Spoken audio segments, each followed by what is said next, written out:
Hi friends, welcome back to 2ME. నేను మీ లక్ష్మి. ఈరోజు నేను చేయబోయే రెసిపీ స్వీట్ కార్న్ లాలీపాప్స్. పిల్లలు పెద్దలు ఎంతో ఇష్టంగా తినే స్వీట్ కార్న్తో క్రిస్పీ లాలీపాప్స్ని ఎలా తయారు చేయాలో చూద్దాం. ముందుగా దీనికి కావాల్సిన పదార్థాలు: ఉడికించిన స్వీట్ కార్న్ 1 కప్, ఉడికించిన బంగాళదుంప 2, cornflakes 1 cup, bread crumbs 1 cup, chaat masala powder 1/2 tablespoon, సోంపు 1 టేబుల్ స్పూన్, ఎండుమిర్చి 3, పచ్చిమిర్చి 2, సాల్ట్ రుచికి తగినంత, ధనియాల పొడి 1/2 టేబుల్ స్పూన్, జీలకర్ర పొడి 1/2 టేబుల్ స్పూన్, ఆయిల్ డీప్ ఫ్రైకి సరిపడా. ముందుగా స్టవ్ మీద కడాయి పెట్టుకుని 1 టేబుల్ స్పూన్ సోంపుని వేసుకోవాలి. సోంపు కొంచెం ఫ్రై అయ్యాక ఒక 5 మినిట్స్ పాటు బాయిల్ చేసుకున్న స్వీట్ కార్న్ని దీంట్లో యాడ్ చేసుకోవాలి. ఇప్పుడు ఇందులో 3 ఎండుమిర్చి 2 పచ్చిమిర్చి వేసి ఒక 5 మినిట్స్ పాటు బాగా ఫ్రై అవ్వాలి.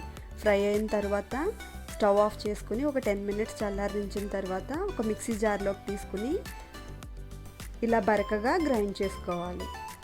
ఇప్పుడు 2 పొటాటోస్ని తీసుకుని మ్యాష్ చేసుకుని దీంట్లో మిక్స్ చేసుకోవాలి. ఇప్పుడు కొద్దిగా కార్న్ఫ్లేక్స్ని తీసుకుని దీంట్లో యాడ్ చేసుకోవాలి. ఇప్పుడు 2 టేబుల్ స్పూన్స్ బ్రెడ్ క్రమ్స్ని యాడ్ చేసుకోవాలి. ఇప్పుడు 1/2 టేబుల్ స్పూన్ జీలకర్ర పొడి, 1/2 టేబుల్ స్పూన్ ధనియాల పొడి, 1/2 tablespoon chaat masala powder, రుచికి తగినంత సాల్ట్, కొంచెం పెప్పర్ పౌడర్ని వేసుకుని మొత్తం మసాలాలన్నీ బాగా కలిసేలాగా చేత్తో కలుపుకోవాలి.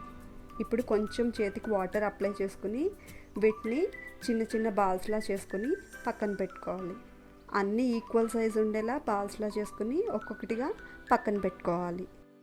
ఇన్ కేస్ మీకు ఇక్కడ కొంచెం మరీ వాటరీగా ఉంటే కొద్దిగా బ్రెడ్ క్రమ్స్ని యాడ్ చేసుకుంటే బాల్ షేప్స్ వస్తాయన్నమాట. ఇలా అన్నిటినీ బాల్స్లా చేసుకుని పక్కన పెట్టుకోవాలి. ఇప్పుడు 3 tablespoon cornflour, 1.5 tablespoon maida, చిటికెడు సాల్ట్ యాడ్ చేసుకుని వాటర్ని యాడ్ చేసుకోవాలి. ఇలా జారుగా అయ్యేలాగా పిండిని కలుపుకోవాలి. ఇప్పుడు ఒక ప్లేట్లో కార్న్ఫ్లేక్స్ని తీసుకుని చేత్తో క్రష్ చేసుకోవాలి. ఇప్పుడు మనం ముందుగా ప్రిపేర్ చేసుకున్న స్వీట్ కార్న్ బాల్స్ని పిండిలో డిప్ చేసుకుని కార్న్ఫ్లేక్స్ని అద్దుకుని ఇలా బాల్స్లా చేసుకుని పక్కన పెట్టుకోవాలి. ఇప్పుడు కడాయిలో డీప్ ఫ్రైకి సరిపడా ఆయిల్ని తీసుకుని ఆయిల్ బాగా హీట్ అయ్యాక ఇప్పుడు మనం ముందుగా ప్రిపేర్ చేసి పెట్టుకున్న స్వీట్ కార్న్ బాల్స్ని ఆయిల్లో డీప్ ఫ్రై చేసుకోవాలి. ఫ్లేమ్ని మీడియం టు హై ఫ్లేమ్లో పెట్టుకుని మొత్తం అన్ని గోల్డెన్ బ్రౌన్ కలర్ వచ్చే వరకు వీటిని ఫ్రై చేసుకోవాలి. ఇలా గోల్డెన్ బ్రౌన్ కలర్ వచ్చాక ఒక్కొక్కటిగా తీసుకోవాలి. ఇప్పుడు వీటన్నిటిని ఒక ప్లేట్లోకి తీసుకోవాలి. ఇప్పుడు ఈ ఫ్రై చేసుకున్న బాల్స్కి ఒక టూత్ పిక్ కానీ ఐస్ క్రీమ్ స్టిక్ కానీ ఇలా గుచ్చుకుని ఇలా ఒక్కొక్కటిగా గుచ్చుకుని పక్కన పెట్టుకోవాలి. అంతే అండి, ఎంతో టేస్టీగా ఉండే crispy sweet corn lollipops ready. దీన్ని టమాటా కెచప్తో సర్వ్ చేసుకుంటే చాలా టేస్టీగా ఉంటుంది. ఈ రెసిపీ మీకు నచ్చిందా? అయితే లైక్ చేయండి, షేర్ చేయండి, కామెంట్ చేయండి. మరిన్ని రెసిపీస్ కోసం మా 2ME ఛానల్ని సబ్స్క్రైబ్ చేసుకోండి. Thanks for watching.